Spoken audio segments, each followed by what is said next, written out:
Sri Lanka has been seeing a different time period for the past 1 year. Like something which could be happening for an entire decade just fast forwarded itself. And for the past 1 year, we're seeing a turmoil of the economy, of the political system, of the social issues that are happening all around in Sri Lanka. So we are kind of a situation where an entire decade is on process for a 1 year or 2 years time period. We have a lot to discuss within that period. So we are having this exclusive discussion with one of the senior most advisors for Sri Lanka, who is standing currently in front of Sri Lanka, defending and negotiating about Sri Lanka with the international community. I'm going to proudly, warmly welcome him with us on Sanda TV. I would like to introduce him as a former member of the British Parliament, then former Parliamentary Private Secretary at the Scottish Office in the UK government, former Vice President of the European Parliament Ranking Member Development Committee, and Her Majesty's Deputy Lord Lieutenant. And also in the past week, he was appointed as the Senior Advisor to the President of Sri Lanka and the Presidential Envoy to the UK, the European Union and ACP. And also, he was given the wishes of Kirti Sri Lanka Abhimani by the British clergy and also a papal knighthood by the Vatican. Undoubtedly, we should just be calling him an honorary guest of today's show. Please welcome Mr. Niranjan De Silva Deva Aditya. Ayubowan. Ayubowan. Yes, so for all these titles, for all these experience, which you've been having with international relations, negotiating, dealing with the political systems of different countries, what is your idea of the current political state in Sri Lanka? Well, I have served in 2 parliaments for 30 years. I have won 6 general elections and served as a senior legislator in the European Parliament, and I was nominated to be the president of the European Parliament by my political party. So I have seen a lot of what happens in parliamentary activity, both here in the European Parliament, in the British Parliament, and in the ACP, Africa, Caribbean, Pacific Joint Parliamentary Assembly of 79 parliaments coming together. So parliamentary life has been my life for the last 50 years almost. So when I look at Sri Lanka now, and remember Sri Lanka was created, the constitution was created on the Westminster model, which is a model for representative democracy. Representative democracy means that you elect someone in your area to go to a far-off place, in my case, to London or to Brussels, to represent your interests as you're in that parliament in Colombo, if you happen to be living in Mathura. So you entrust your MP for a period of 5 years to look after your interests, because you assume your MP knows more about what is going on that impacts on your life than actually you do.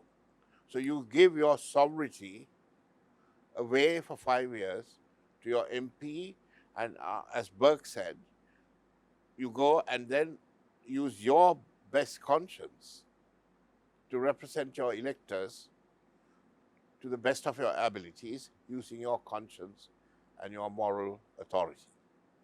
That is what representative democracy is. It is not direct democracy, where you elect the president directly and he then does whatever he wants on a mandate. But before you elect your MP, he stands on a mandate. This is what I will do if you elect me. And the other MP also standing for the election will say, this is what I will do if you elect me. So you choose. Do I want this done or that done? So in a way, it's a choice given to the electorate by different parties. as to what they're going to do if they get elected and they get into government. Now, in a proportional representative system, which is in the European Parliament, no one has an absolute majority. Yeah. So everything is compromised. You want to design a horse, and you end up with a camel. Now, under the British system, it's an elective dictatorship. The majority party, even if they only got one seat more, overrides the minority wishes and imposes its will using its majority in the legislative chamber. So there are two different systems. All this happened and evolved during the Victorian age and during the last 58, 80 years. It was the pre-social media form of democracy. Now, we are in a different place. We are in a different structure of awareness. And unless we recognize that, it is happening in the United States, it's happening in the UK, it's happening all over the world, where the elector has the power of communication directly with other electors and with your MP, and the elector has probably the same information that the MP has. Right. So this idea of a representative democratic structure, where I elect you to go and do your best for me because you are cleverer and more informed and more knowledgeable about what's good for me, is going. We need to recognize that transition. So the transition has brought the entire world's political system to a certain point. Correct. Where it has been evolving very slowly, but Correct. for the past few years, like past 3 to 5 years, It's accelerated in fast speed. And unless you change your institutions to reflect that, you're going to run into trouble. The vehicle that carries you to decision making will collapse. So is it that your idea, Mr. Devaditya, that the Sri Lankan political system, which was holding on to an ancient system, a kind of a political structure, is now collapsing because of this current state? Yes, it's not only the Sri Lankan political system, the American political system. Donald Trump showed how that he can use social media to be elected and not the conventional party structures where there's a local chairman and a local canvassing and flags and speeches and people gather in the rain in some place to listen to the big man come and bang on for 2 hours and go off. All that's gone. Why do you need to do that? You watch it on your phone and you exchange views with other people and you ask directly the candidate, what are you going to do for me with this bridge culvert that's broken in my road opposite my house? And then the man will say, I don't know anything about a culvert. He'll say, come, මෙහාට ඇවිල්ලා බලන්න. එච්චර වෙනවා මේ world එක shrunk වෙලා මෙහෙම. And unless we recognize that, we're in big trouble. It's on your palm now. Yeah, it's on your hand. Exactly. So this... Your banking is in your hand, your salary payments are in your hand, your political connections are in your hand. You don't need party organizations, you don't need all these flags on the streets and all the tamashas, because it's in your hand. There's another topic that when we talk about Sri Lanka's political system, we talk very highly or very vaguely about the corruption which is happening inside the system. I think most of the South Asian countries' political systems are experiencing this, and Sri Lanka has now gone to a different state, of a very state where we can't correct it overnight. How do you feel about this? Well, to explain and understand and correct that, you need to understand where it starts.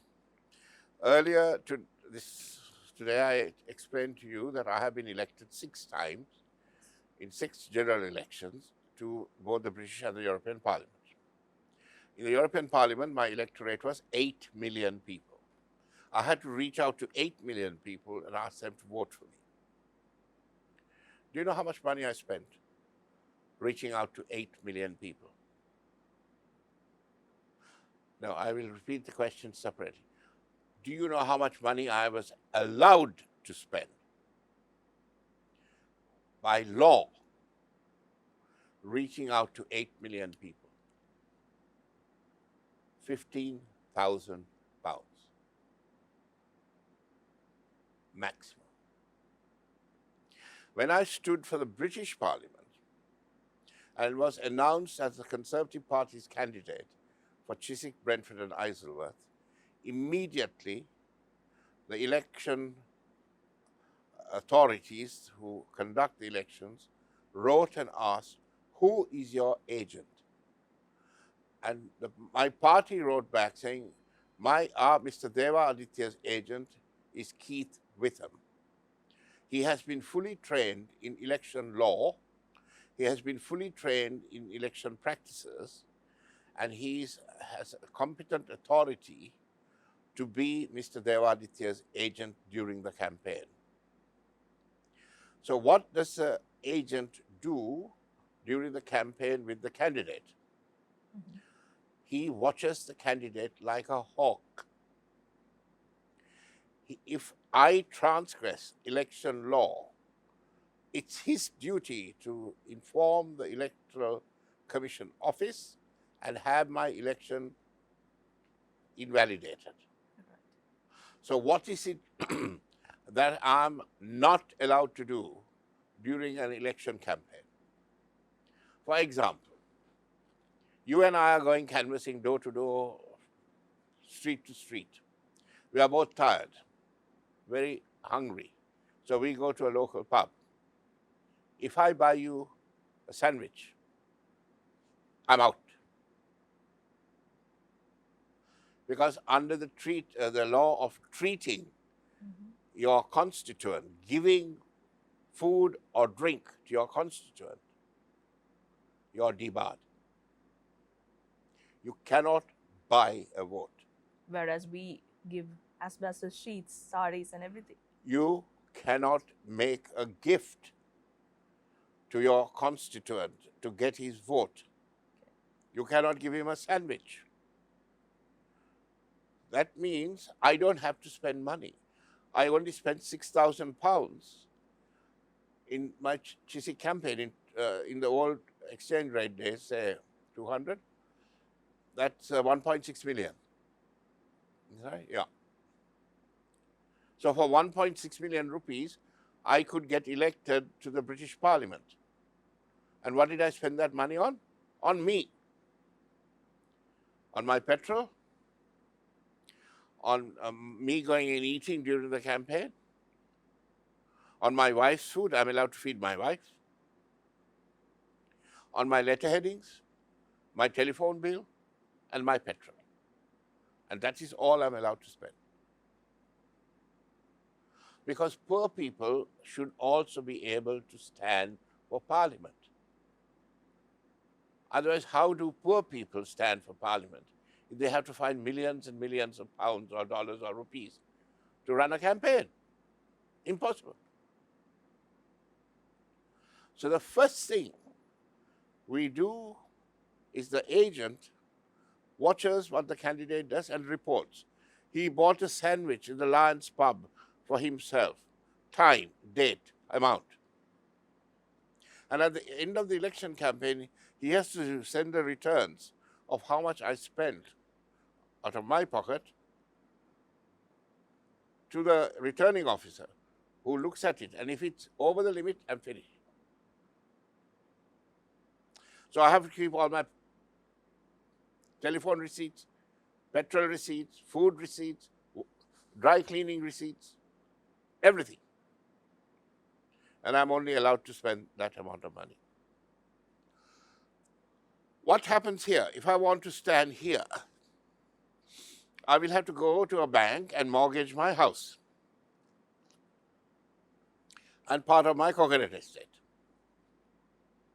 I then collect the money and then I spend it on giving people food parcels, drinks, all illegal, trying to buy their vote. No, no, no.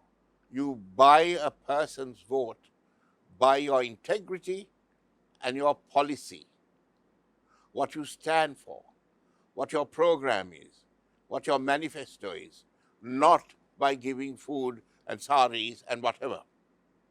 The moment you corrupt the electorate corrupts you.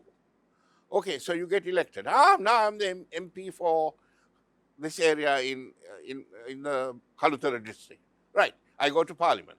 I have a huge debt. My wife is shouting at me, saying, "You've taken the family jewelry and pawned it. The house is mortgaged. Childrenට කෑම දෙන්න බෑ. ඒගොල්ලන්ගේ ඉස්කෝලේ සල්ලි ඔක්කොම අරගෙන ඔයා ගිහිල්ලා ඒක print කරලා ඒවා එහෙම දුන්නා. දැන් එනවා පාර්ලිමේන්තු එකට. What's my mind? On the legislative program? Nah. On how I pay back my loans. So right from the start, you introduce the poison into the system. We don't do that. Anybody can stand, a rich man or a poor man, no problem. He can afford £6,000. Does this hint that laws to eradicate corruption would not work, but the roots where it leads to corruption should be if you eradicated? reform the electoral system so that the candidate doesn't have to mortgage his grandfather's house or the local walawa or his paramparawe gedara to stand for parliament, and he goes to parliament, he's not interested in, his family is now yelling at him, saying, make a salli hambal. And that you start. So you stop it at that level. You pass a law saying any candidate is limited to so much expenditure. An agent will be appointed who will report. And so with social media, it's so simple. Now, if I tried this lark of buying you a drink, the whole pub will say, ha ha ha, click, click, boom, boom. Ivarai, gone. On the old days, you could probably hide it a bit. But now, no way. So you could clean up the system right from the start so that MPs come to Parliament without debt. Then they will have honor, because you take their honor away by making them spend money to get elected. They will have honor. They will do what is required to make the legislation. They will not take money to cross sides. My God, I mean, it's a shattering thought that I will sell myself to the Labour Party. Oh, correct. Bloody hell. No. It all begins there. Exactly. So we are just arguing on something, not Mr. Devaditya and myself. The entire country is arguing on something which we can't correct because we are looking at the wrong place. If it's a root cause that we are going to serve, if that's a root cause that we are going to eradicate, maybe IMPs will have a time working for us, the people of the country. We'll have a short break and moving back to the discussion.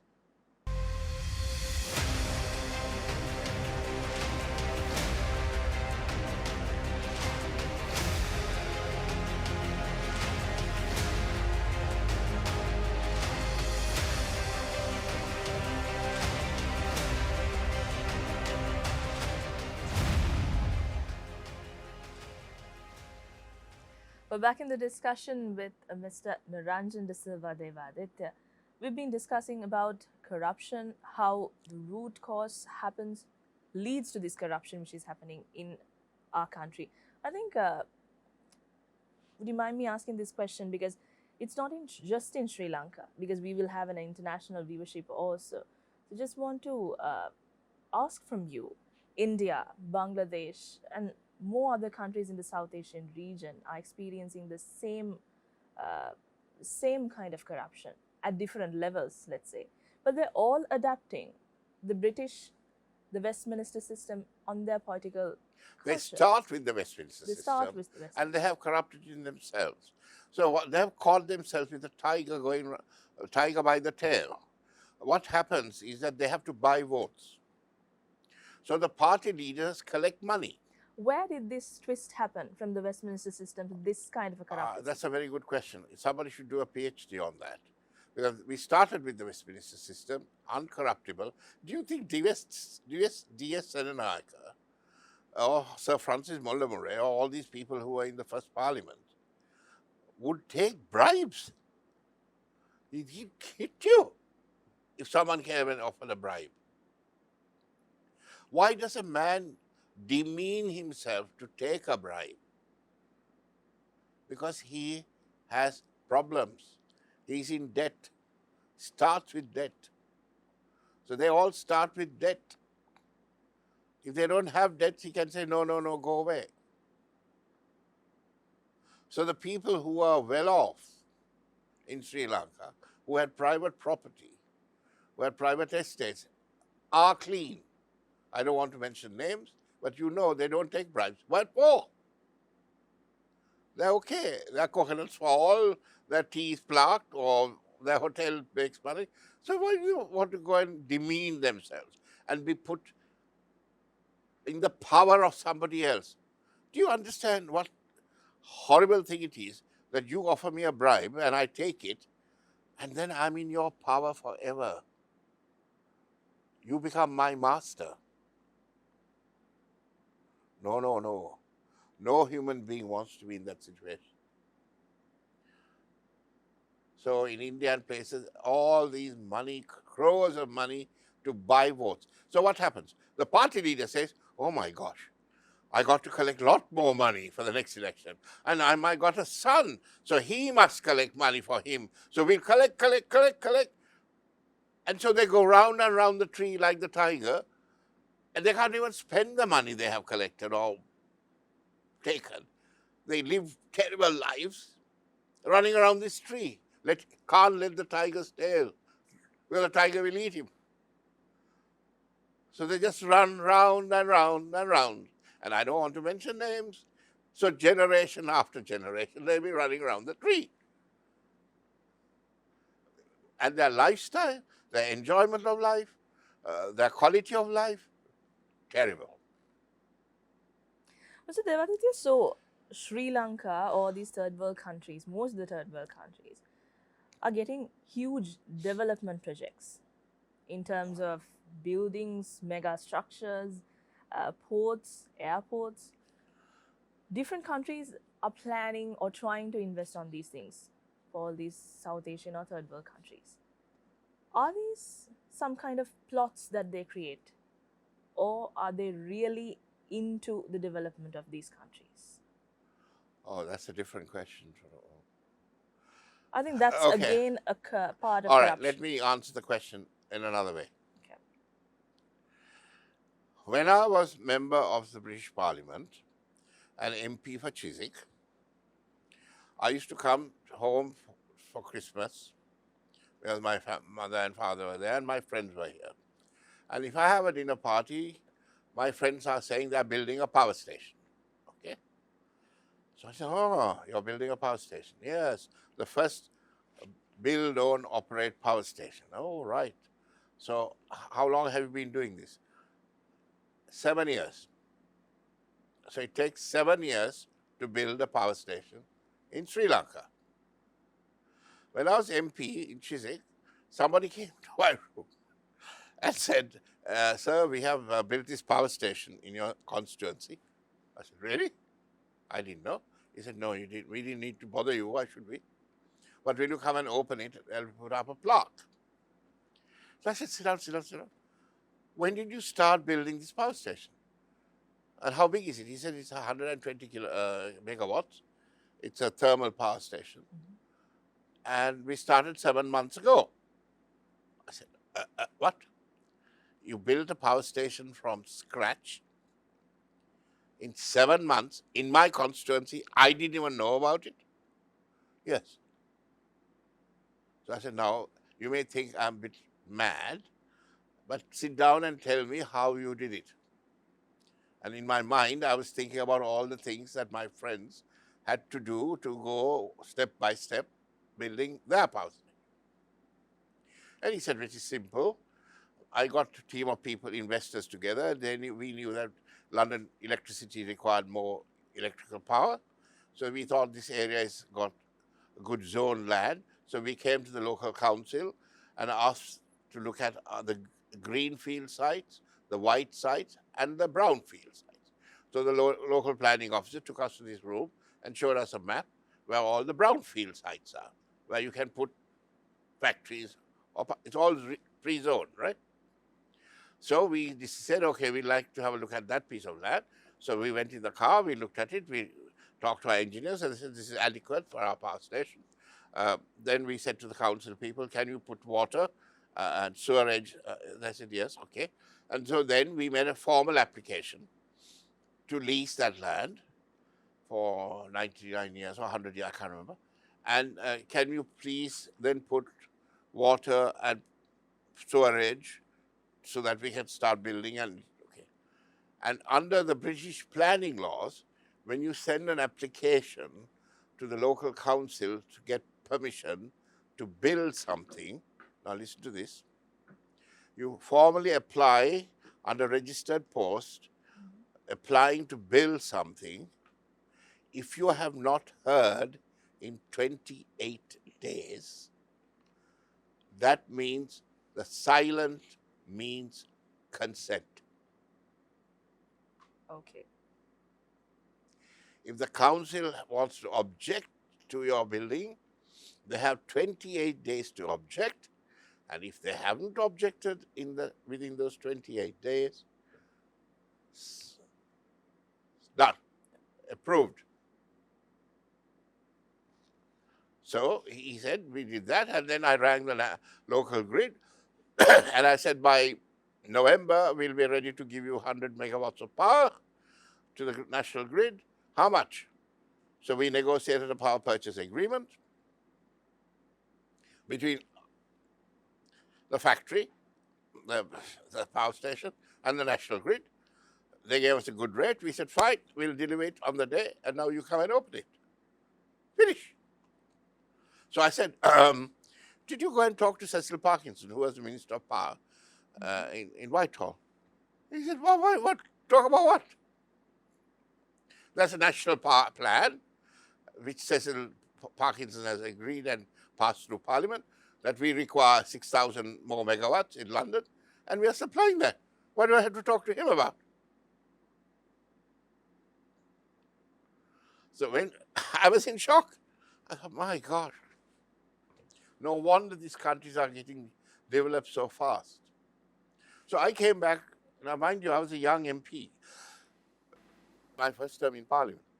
I came back and started poking around. Why is it taking so long? In Sri Lanka. In Sri Lanka, to do anything? And the answer became blindingly obvious. Okay, I have to go to history now. When the British Empire conquered India, how many British people ran the 300 million Indian empire? How many Suddhas හිටියාද එතන 300 million කාණ්ඩයට organize කරලා ජීවිතය ඒව දෙන්න? How many? කීයද? I'm not sure. 38,000. 38,000 people ran India of 300 million. I think there are more than 38,000 people working in the port. There are more than 38,000 people working in the municipality. There are more than 38,000 people certainly working somewhere in civil service, because they tell me there's 5 million people in our civil service, right? Bloody hell. So So 38,000 people ran India, built the railways, planted whatever they did, built the courthouses, introduced jury system, all this. Same question. When they ran Sri Lanka as a colony, how many Suddhas were here running this country?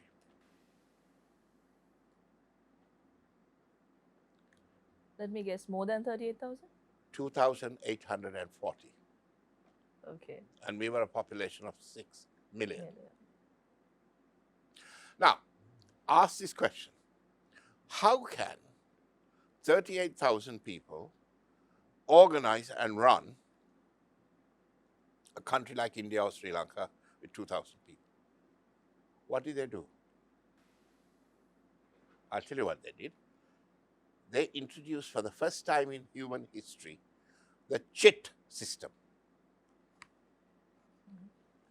Stamp, approval. Piece of paper, stamp. The French put their soldiers in every city to get the rule of Paris into those places. The British didn't do that. They introduced the license, the permission. So if you're in Kandy and say you want to build a shop in Digala, those days, what do you have to do?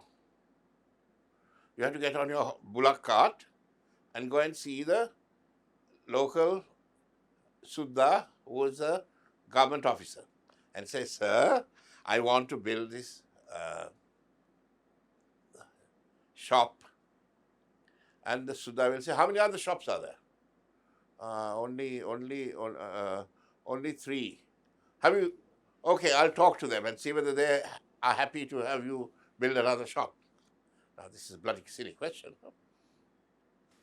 But then, okay, I agree. Here, it's now Mr. Punchisinno has been it's approved to build a shop in Digana. Pop. The guy takes his piece of paper and then goes and buys the cement. And the cement man says, where's your permission? So the boss. So permission, piece of paper. So what is this system? To control development of Sri Lanka from London or development of India from London, introducing a piece of paper. Why do you need a piece of paper to build a shop?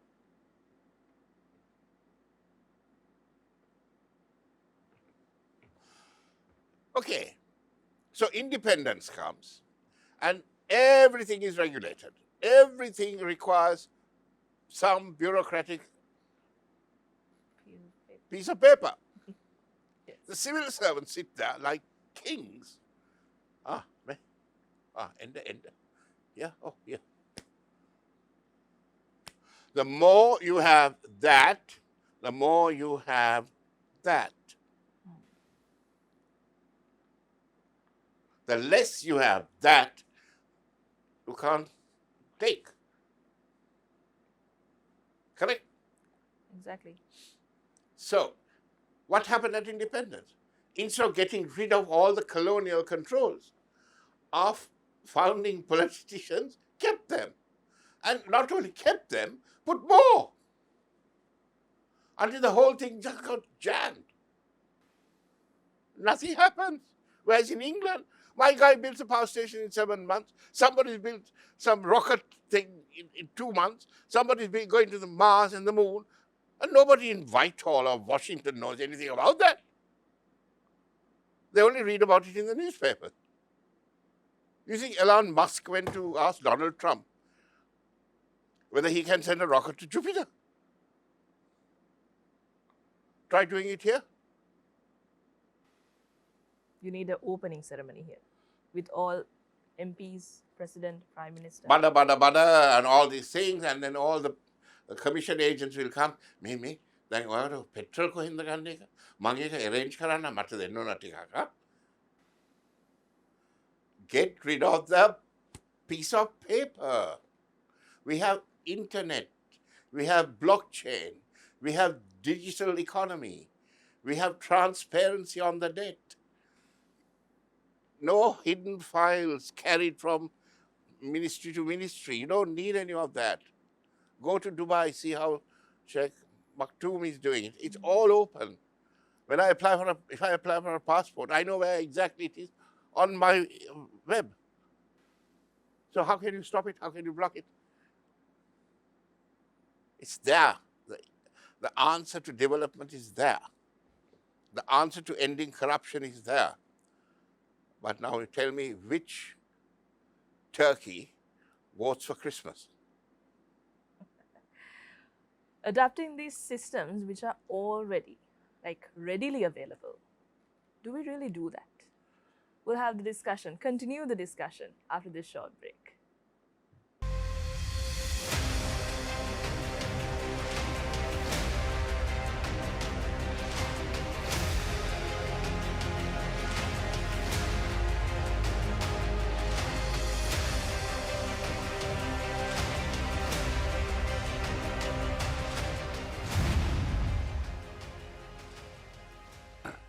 The discussion has been getting interesting with Mr. Naranjan De Silva Devaditya. We've been discussing about corruption of these mega projects, of how we do things and how things could be done in a better way. Because we always discuss these things, but we never adapt. So we're now at a stage on the last few minutes of our discussion. With your expertise, with you being appointed as an advisor recently to the President of Sri Lanka, we're at a situation where this country needs to stand up on its own on the economic terms and as well as the political terms. How well would you think that the international community can support Sri Lanka, and how Sri Lanka can gain the trust of the international community? The international community will only help Sri Lanka if they trust the man who is at the top. And finally, they have a man at the top who the international community trusts. Why? Why does the international community trust Ranil Wickremesinghe? One, he was the president of the International Democrat Union. What is the International Democrat Union? It is the union of all center-right parties around the world. So at one point, the Honorable President, now Ranil Wickremesinghe, was the chairman of George Bush, Margaret Thatcher, William Hague, the Japanese Prime Minister, the Australian Prime Minister. All their political parties were under his chairmanship internationally. He is so well known around the world as an educated, intelligent, forward-thinking, progressive guy who is not corrupted. He doesn't need to be, because he has personal money. Not much, but enough for him. Now they've gone and burned his house down. I don't know what we're going to have to do about that, but that's a separate issue. So you need someone at the top who the international community trusts. Finally, we got someone here that the international community trusts. But the international community needs to know that if they give money, it is going to be properly spent. The guy at the top may be okay, but what happens as he goes down the line? So any money coming in needs to be seen transparently to be spent properly. The other thing is, because of the current debt, you come to me, I'm a bank manager, and you say, sir, mata sali tikak denna. So I say, okay, කොහොමද මේක ගෙවන්නේ? මං jewelry විකුණන්න. හොඳයි. I'll say, okay. මං සල්ලි දෙන්නවා jewelry විකුණන්න. But if I say, what jewelry තියනවද විකුණන්න? නැද්ද? එහෙනම් කොහොමද සල්ලි මට දෙන්නේ? So if the current income of the country is insufficient to pay the debt, you have to sell your jewelry, like any family does.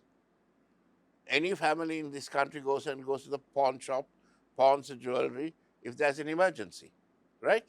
Because the bank won't lend them anymore, no?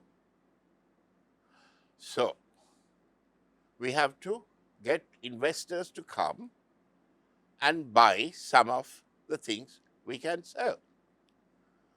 But most of the things we can sell are hugely in debt, run badly, inefficiently. Terrible. The private sector in Sri Lanka is brilliant, making very efficiently, creating wealth. The public sector is destroying wealth.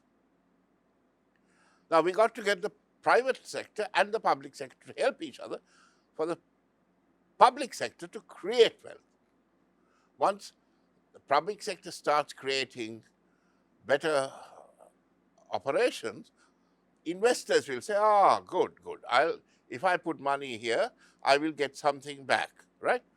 But so far, in the old days, when investors come here and go to a ministry, the first question they ask is, Lankaවට සල්ලි හදනවද? You want to come and make a profit here? And how many investors have told me, I said, who are these idiots? I can go and put money anywhere. Why should I come and put money in a country where they're asking me whether I want to make a profit? What else do I want to make then? I'm a charity. So the mindset, people only put money to make a profit. They don't put their money to make a loss, right? So we got to change that mindset. Entrepreneurship, international business is good because it creates wealth, it creates jobs, it increases people's prosperity. Look at the West. Look at America, look at Europe, look at Britain. Chinese are pouring money in there. Investment money, not loans. Who is investing in Sri Lanka? We are on a handout. Give me. Me. We'll pay it. Yes. Are we going to be like this forever? No, we must be proud and say we have some brilliant assets. We have beautiful hotels. We have beautiful beachland. We have a culture and ecology that is second to none. We have the brightest, most articulate, educated people in South Asia. We have literacy, which is better than some other countries in Europe. We have young people who are technologically superb, who are software savvy, who know how to make things, invent things. Come and invest in them. That's what we have to do. Given that it's the last few minutes of our discussion, I would ask this question as you're a senior advisor to the President of Sri Lanka, and you're currently managing the international relations, the communities who are willing to invest in Sri Lanka. What would you think? No, I have to go and tell them that the climate has changed, that we are fiscally responsible, we are then monetarily understand what we are doing. We are trying to get the underlying economic factors into proper order. We are trying to bring down inflation. We are hoping to create the underlying conditions for growth, and therefore to invest in Sri Lanka at this time is a good thing. So, but there are treaty agreements. We are in the WTO. We have a GSP plus with the EU. We don't have a free trade agreement with the UK. We don't have any free trade agreement with any other country in the EU. I want to go and negotiate free trade agreements and trade agreements with the Europeans and the British and the ACP countries. Mr. Devaditya, all these are that we will be doing. So the main question that the international community will be asking is whether you guys have a plan. Yes. Do we really have it in state? Yes. The first plan that I understand, and I'm keeping away from that because it's to do with the President and the Treasury and the local administration, is implementation. Implementation and a war room to implement the IMF requirements, then to implement the economic regrowth. So there are lots and lots of areas where we had to wipe out the cobwebs and put in modern methods, modern technology, the internet, blockchains, the digital economy to get the country going. That's happening. There are people sitting as we speak, planning how to make this economy charge up, motor, and then turbocharge. Thank you very much for Thank all you.